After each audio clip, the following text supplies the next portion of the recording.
இசைஞானி இளையராஜா சினிமாவில் கோலோச்சி இருந்ததற்கு முக்கிய காரணம் அவரின் உழைப்பு மற்றும் அவருடைய புது புது முயற்சிகள்தான்.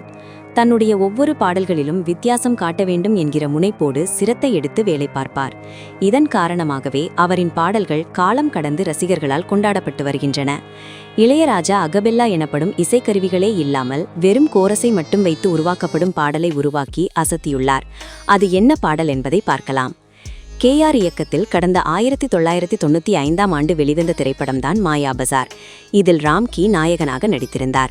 அவருக்கு ஜோடியாக ஊர்வசி நடித்திருந்த இப்படத்தில் விவேக், விசு, சின்னி ஜெயந்த் என மிகப்பெரிய நகைச்சுவை பட்டாளமே நடித்திருந்தது. இப்படத்தை பஞ்சு அருணாச்சலத்தின் மனைவி மீனா தயாரித்திருந்தார்.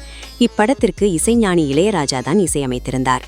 இப்படத்தில்தான் இசைக்கருவிகளே இல்லாமல் அகபெல்லா ஸ்டைலில் ஒரு பாடலை உருவாக்கி அனைவரையும் வியப்பில் ஆழ்த்தியிருந்தார் இசைஞானி இளையராஜா.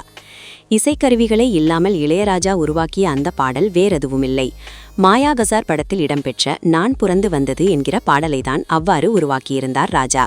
அப்பாடலை ஜானகி பாடியிருந்தார். இப்பாடல் வரிகளை இளையராஜா தான் எழுதியிருந்தார். இப்பாடலில் லேகா, விஜி, கீதா, அனுராதா ஆகியோர் கோரஸ் பாடியிருந்தார்கள். அவர்களின் கோரஸ் குரலை தான் பின்னணிக்கு பயன்படுத்தியிருந்தார் இளையராஜா. இப்படி இசைக்கருவிகளே இல்லாமல் இளையராஜா உருவாக்கிய இந்த பாடல் அவரின் கெரியரில் ஒரு அண்டர்ரேட்டட் பாடலாகவே உள்ளது.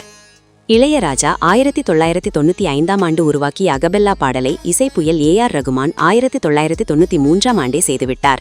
அவர் மணிரத்னம் இயக்கிய திருடா திருடா படத்தில் இடம்பெற்ற ராசாத்தி பாடலை இசைக்கருவிகளே இல்லாமல் வெறும் கோரஸை மட்டுமே வைத்து அகபெல்லா பாடலாக உருவாக்கியிருந்தார். அப்பாடல் பட்டி தொட்டி எங்கும் ஹிட்டானது.